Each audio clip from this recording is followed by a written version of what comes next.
pilihnya mau yang mana ya kan? Bisa ke XP, bisa ke jungle, tapi kemungkinan besar kita akan melihat jungler Fredrin yang bakal bermain. Tapi jarang banget juga ya Joy jadi explainer sekarang. Dan last pick Bigetron Alpha. 1, 2, 3, mereka kurang di divisi Gold Lane. Ada Hari. Jungle Pakito bisa. Oh iya sorry. Bisa pakai itu, bisa pakai itu. Emang kita udah lihat kemarin siapa yang pakai? Kairi ya, yang pakai full damage pakai itu di jungle. Itu cukup ngeri sih. Dan adanya Beatrix, adanya Farsa, dan bahkan Joy kalau emang kaget masuk ke dalam push bisa langsung di one shot. Kalau emang Pakitonya di jungle, ternyata Baxia. Pakito XP. Pakito XP. Baxia yang muncul. Memang lawannya bukan atau bahkan kalau ini memberikan pilihan yang sulit untuk RGPH karena Assassin lawan Baxia early game langsung dibantai. Yes, langsung itu dia. disundul dengan Ban Johnson yang diperbesar 8 kali lipat dan juga Baxia pasti memiliki kemampuan untuk entah itu dia yang loncat ke arah Parsha atau Franco-nya yang narik Parsha keluar dan dihantam lagi oleh Baxia. Well, teorinya seperti itu, eksekusinya kita akan lihat. Jadi langsung saja saya lemparkan kepada caster-caster kita yang sudah bersiap-siap di sebelah sana. Silakan. Yap, terima kasih Mas Gary Omawa dan juga Rashi. Setelah tadi teori panjang yang memang sudah dijelaskan bagaimana pola dari Banana Pick-nya dan sesaat lagi ini dia kenyataan di lapangan akan berbicara seperti apa. Betul, tapi kalau misalnya lihat caster prediction 2-1 dari ya. Pak Pelung. Aku 2-0, aku 2-0. yakin banget Bigetron Alpha bakal bisa nyapu bersih tanpa balas. Masalahnya gosip ya? Gosipnya? Atau mitos ya? Apa tuh? Kalau nyapu nggak bersih itu kenapa? Dapat cowoknya yang bewokan katanya. Jadi sepertilah talent prediction.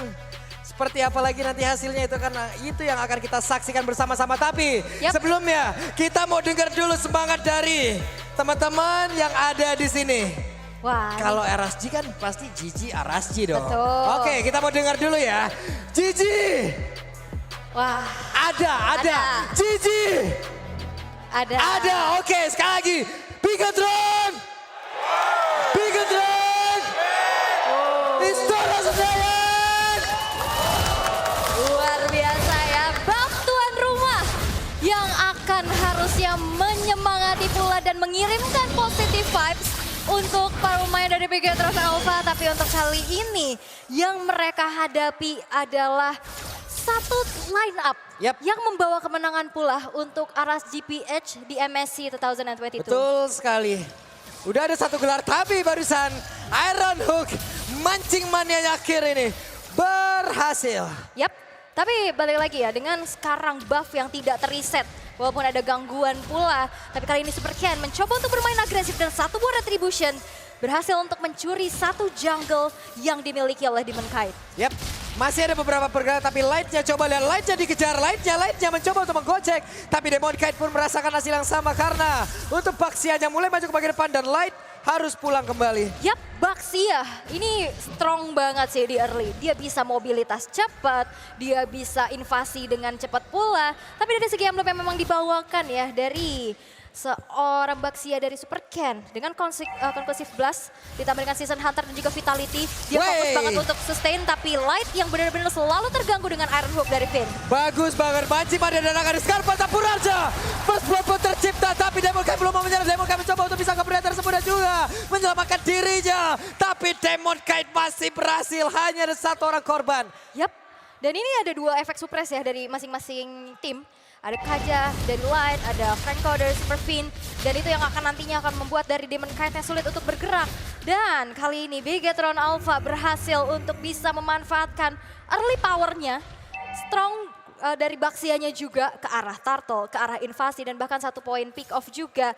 Dan walaupun dari arah PH mau coba untuk ganggu ke arah purple buff yang dimiliki oleh Super Ken, Super Finn udah langsung siap untuk ngejaga dan ngasih teritorinya. Sementara untuk Sorizo sendiri juga masih sangat sustain di dalam area. Dia untuk melakukan farming ataupun melakukan clear terhadap wave minion cepat. Untuk melakukan rotasi cepat.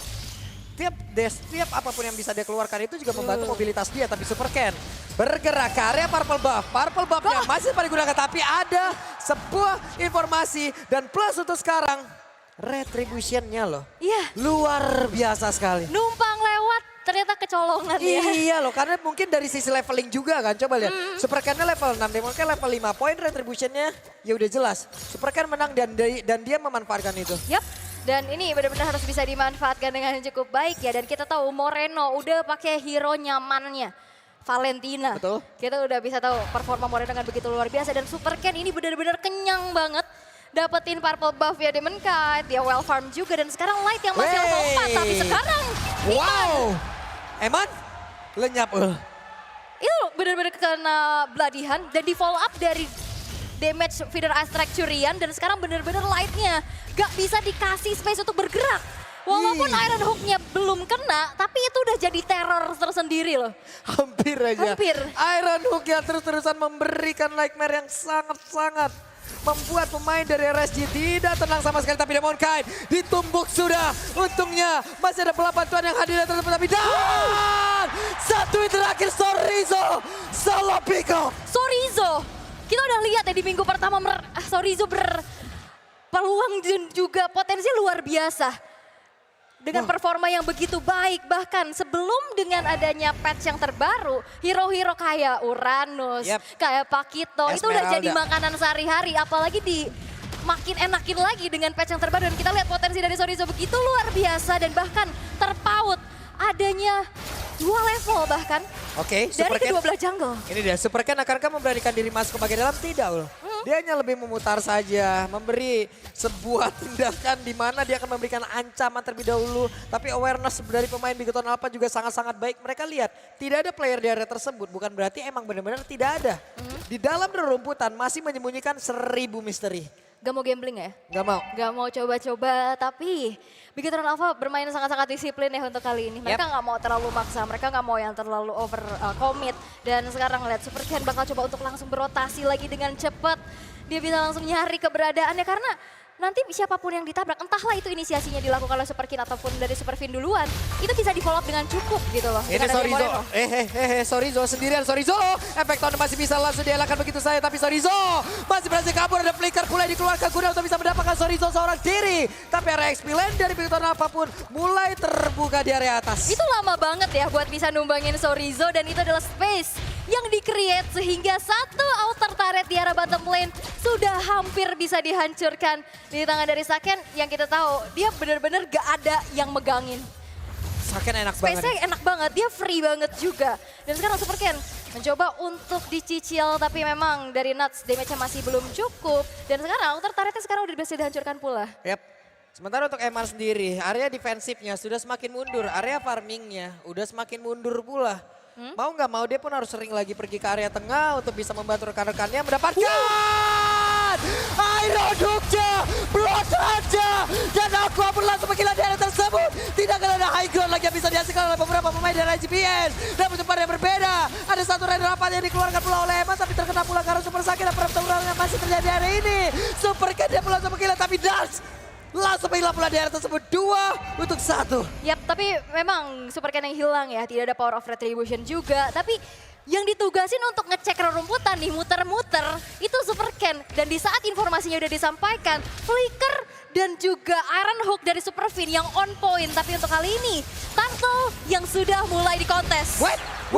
Diamond Kai langsung menghilang, tidak ada retribution. Dan sekarang Turtle-nya tanpa adanya retribution, tapi Supercan sudah hadir membawa sebuah cerita indah.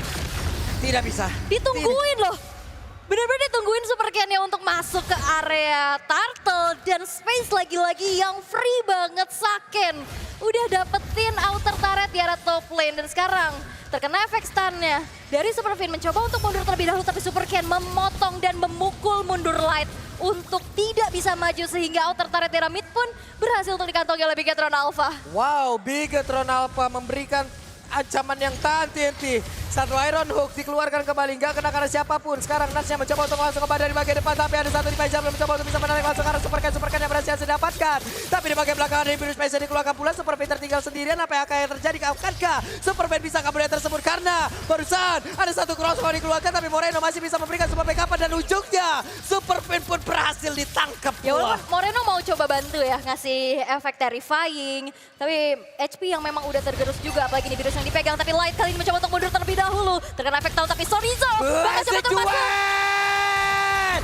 Saken mendapatkan 1 poin kill. Wow, Saken yang well farm dengan tanpanya adanya terpick off sama sekali. Masuk dengan damage yang cukup besar. Even pun itu Light sebagai roamer dengan item yang masih memang belum selesai ya. Dia masih punya Stilag Blades aja. Dan tetap saja kita bakal mencoba ngarah ke 1 buah fleeting time harusnya. Dan itu udah nggak bisa dibendung lagi. Sehingga di saat Sakennya masuk, belum sempat di stop, itu udah kecicil duluan. Dan akhirnya ini menjadi sebuah dominasi yang terlihat dari Bigetron Alpha. Bahkan turretnya tidak ada yang hancur sama sekali selama 8 menit ini. Kita tahu mungkin job desk dari Baxia ya udah bakal nahan badan di depan gitu loh. Untuk memberikan sebuah smoke bomb juga agar Francoy nanti bisa narik di bagian belakang. Tapi lama-kelamaan kalau ini akan menjadi hal yang bisa membuat Light juga menarik terus-terusan. Lalu mereka bisa memberikan damage dengan sangat cepat dengan deretan hero-heronya. Ini bukan lagi menjadi sebuah strategi yang efektif gitu loh. Dan sebenarnya ini ada Valentina juga ya sebagai jawaban. Dia mau pick off atau dia mau follow up. Tapi dengan keunggulan yang sekarang sudah dikantongi oleh Bigetron Alpha, mereka mau coba langsung engage dan juga all in terhadap Lord yang pertama. Sedangkan RSGPH mereka masih cari celah, masih coba untuk dapetin objektif yang mereka mampu dapatkan. Karena kalau mau kontes ke arah Lord pun ini terlalu gambling, terlalu beresiko. Nah, mereka udah punya Lord. Ini lagi yang akan membantu mereka untuk bisa mendapatkan objektif selanjutnya. Inner turret kemungkinan akan roboh dan tidak akan tumbuh kembali. Tapi itu pada berbeda. Coba lihat. Nasya berhasil langsung dihajar habis-habisan. Masih ada purple buff yang harus diperbuka di area tersebut. Barusan purple buff-nya pun tidak bisa diamankan oleh pemain dari RSGPH. Yap, dan walaupun sebenarnya dari Demon Knight-nya udah coba untuk nyusul ya dari segi levelnya. Tapi sudah strike kembali dibuka untuk memukul mundur pergerakan dari Bigetron Alpha. Tapi Lord yang pertama sekarang masih ditahan di atas. Wow, mereka dipertemukan dengan kita sengaja lalu dipisahkan oleh damage yang menyakitkan. Dan hilanglah sudah 1 orang pula di area tersebut. Tapi Eman menjadi korban selanjutnya. Yap, dan Eman yang harus menghilang. Damage yang sudah tidak bisa lagi dibendung oleh Iman itu sendiri dengan Saken yang masuk tanpa ada yang bisa memberhentikan pergerakan dari Saken. Inner turret dari arah GPS juga sudah mulai dirontokkan. Bigetron Alpha terlihat snowballing dan juga dominasinya sulit untuk dilawan oleh RSG. Ini mereka dengan jarak segini udah lumayan banget. Ini baru menit ke 10 loh. Mereka udah berhasil untuk menghilangkan tiap inner turret yang ada di lane of down dari area pertahanan. Tapi pada berbeda, hehe. Ngeri. Gak ada follow up. Nahan dulu gak. Padahal Superfin ada beladihan. Tapi gak ada follow up. Damagernya masih jauh-jauh. Mereka mau coba untuk bersabar dulu. Menunggu dari manajemen wave minionnya berjalan. Dan sekarang Bigetron Alpha benar-benar ngandangin pergerakan dari arah GPH yang gak bisa keluar sama sekali. Itu mancingnya Iron Hook-nya boleh-boleh ya deh tadi ya. Bener-bener dah. Ah elah. Kita yang deg-degan. Cuman sekarang Saken. Farming terus, 8.978. Wah ini Saken 8.900 berbanding sebagai damager utama dari RSG dengan 7.300 udah kelihatan banget ya. Ini Saken unstoppable banget. Dan sekarang Light yang harus memang ditugaskan untuk nyari nih satu sosok damage dealernya. Terutama Saken dan juga Moreno. Tapi perlu diingat, KJ ini single target. Jadi mau pilih yang mana? Mau stop Sakennya atau mau stop Morenonya? Itu pun susah dilakukan karena frontlinernya ini ada Soriza dan Super Ken dan siapapun yang maju. Superfin dengan follow up damage yang udah cukup itu udah gak akan segan-segan lagi kalau di beladihan. Ini tempo yang emang dipertahankan juga oleh pemain RGPN mau gak mau mereka juga gak bisa keluar dari base yang udah membuat mereka harus ada di dalam sini terus-terusan karena pemain Bigetron. Mereka hanya memberikan sampai sini doang nih batasnya. Sampai dari area purple bawah, bahkan untuk menuju ke area purple bawahnya nggak tahu nih informasinya. Rumput di dalam itu ada siapa, tapi untuk sekarang perlahan tapi pasti mereka mulai maju. Light, akankah ada konsil yang digunakan guna untuk bisa mendapatkan 1 orang? Wah kayaknya ditahan dulu sih. Karena Lord yang kedua udah muncul. Dengan adanya teritori yang luas dari Bigetron Alpha, dia menguasai hampir setengah lebih ya dari Lane of Down, map yang begitu dikuasai membuat dari arah GPS pun ya ini susah banget untuk nyari informasi. Apalagi roamernya adalah Kaja. Dia oke lah dia bisa buka dari satu warring of order-nya. Tapi kalau dia ketangkep itu bisa mudah untuk di-mountain apalagi item pertamanya itu fleeting time. Benar dan sekarang Saken jauh lebih unggul daripada Super Ken. Aqua. Oke. Tertrigger. Iya, tertrigger. Terpancing ya. Lord hadir, tidak ada high ground. Ya, ini menjadi informasi ya. sebuah hal yang bisa dimanfaatkan. Apakah wave mini yang ada di bagian tengah akan mereka dorong dengan sangat cepat karena mereka juga mendapatkan informasi. Federer udah dikeluarkan barusan. Yap, tapi sebenarnya cooldownnya mungkin masih akan sebentar lagi nih ya. Tapi Lord yang sudah masuk ke arah middle sekarang udah langsung nge-charge dan base turret nampaknya tidak bisa di-defense kembali oleh RSGPH. Yap, Sorizo masuk lewat bagian bawah. Federer Strike dikeluarkan. Ada Nuts yang mencoba untuk maju. Hey, super sakit tarik. tapi defense Jaspernya berhasil untuk mendapatkan langsung ke arah Eman. Satu orang yang sangat penting. Ketarik di dalam lagi. GPM. Tapi Aronuk yang berhasil didapatkan pula sakit. Telah terjadi aksi penculikan terang-terangan ada Winter Trajan di depan umum. Yang memang sudah terada blessing. Duet for winning di game yang pertama untuk Bigetron Alpha. Bigetron Alpha berhasil untuk bisa mendapatkan game yang pertama di menit 13. Kombinasi tarik menarik, Divine Judgment dan Iron Hook menjebak siapapun dan memancing siapapun yang muncul di pandangan. Dan ini membuat game yang begitu cepat, total domination. RSGPH memang harus mengakui keunggulan dari Bigetron Alpha tanpa bisa melakukan hal yang lebih banyak lagi. Game pertama RSGPH nggak bisa melakukan banyak hal, mau nggak mau. Bener-bener mau nggak mau mereka disuapin, mereka dipaksa Yap. untuk menelan tempo permainan yang diberikan oleh Bigetron. Kuat banget Kuat early-nya. banget. Baxia.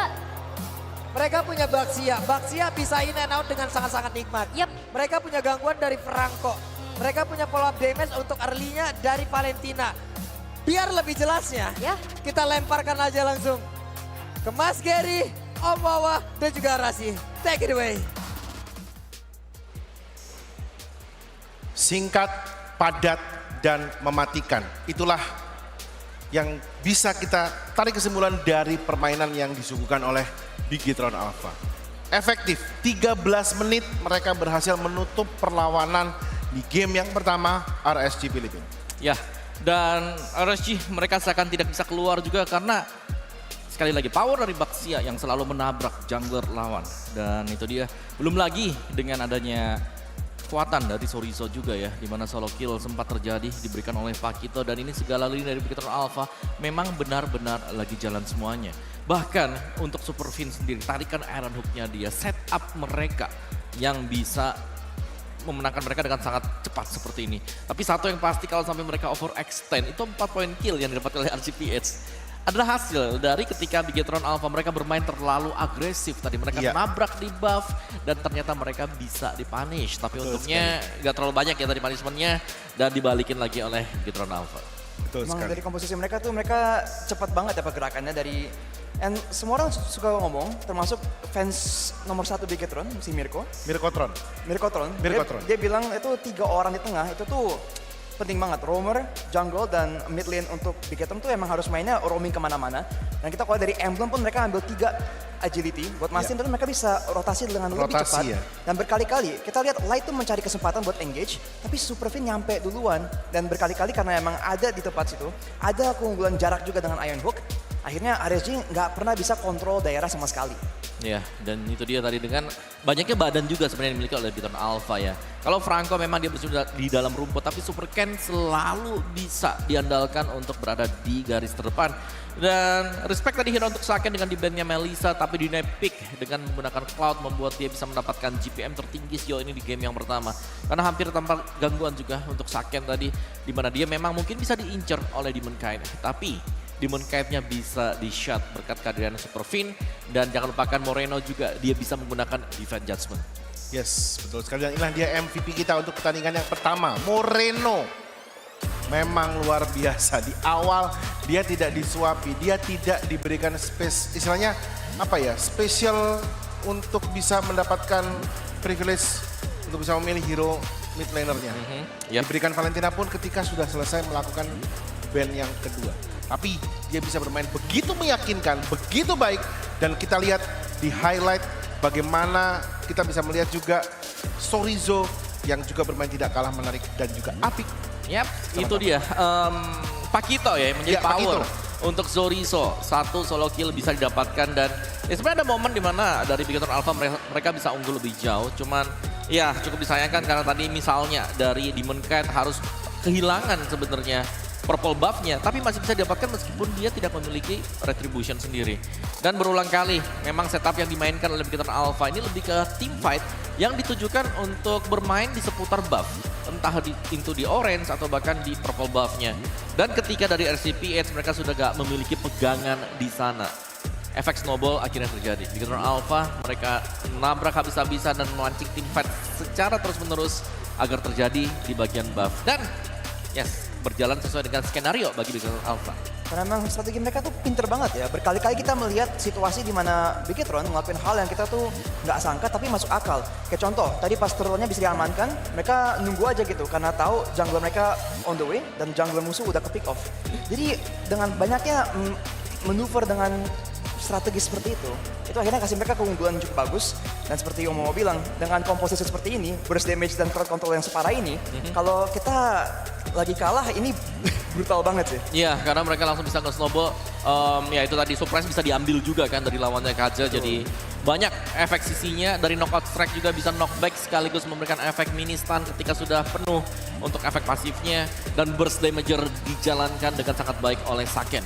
Dan itu dia untuk hasil kita di game yang pertama. Game yang berlangsung dengan sangat-sangat cepat sekali. Di bawah menit yang ke-15.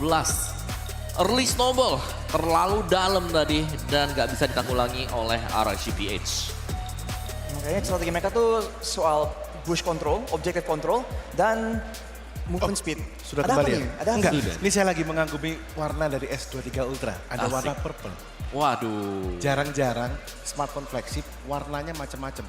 Hanya di Samsung Galaxy S23 Ultra. Lihat, ini purple-nya keren banget ya. Cakep sih. Teman-teman. Cocok banget. Apalagi smartphone ini juga digunakan oleh teman-teman player yang Iya. ada di depan sana. Tuh, lihat warnanya Bayangkan. Nah, ini dia nih. Warna purple-nya benar-benar imersif banget. Sayang sekali kalau sampai teman-teman yang ada di Istora Senayan dan juga di rumah belum pernah mencoba Samsung Galaxy S23 Ultra. Dengan segala macam spesifikasi dan juga fitur-fitur yang ada di dalamnya. Ini dijamin the pinnacle of the design of the smartphone itself. Iya. Samsung Galaxy S23 Ultra luar biasa. Wow. Ya. Cost winnings matter. Yes, Yap. betul sekali. Oke, tapi lagi sih, lanjut. Untuk masuk ke dalam game yang kedua kita, di mana game pertama tadi benar-benar disetir oleh Beacon Alpha. Di game yang kedua, RCPH mereka harus menemukan jati diri mereka kembali. Entah itu apakah mereka akan mencoba untuk mengamankan hero favorit mereka sendiri. Karena secara dari game recap ini juga kita bisa melihat bahwa Beacon Alpha, mereka dapetin banyak sekali hero comfort. Termasuk mungkin dari Sorisonya, dari Super Fin-nya dengan Fin. Franco Dia. Betul. Banyak sekali. Sedangkan kita sangat jarang untuk melihat Demon Kite menggunakan Joy.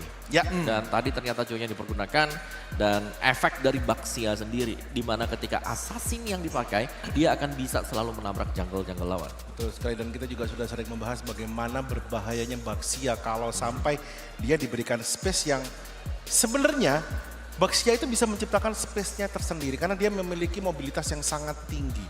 Dan juga tidak hanya sekedar bergerak, dia juga meninggalkan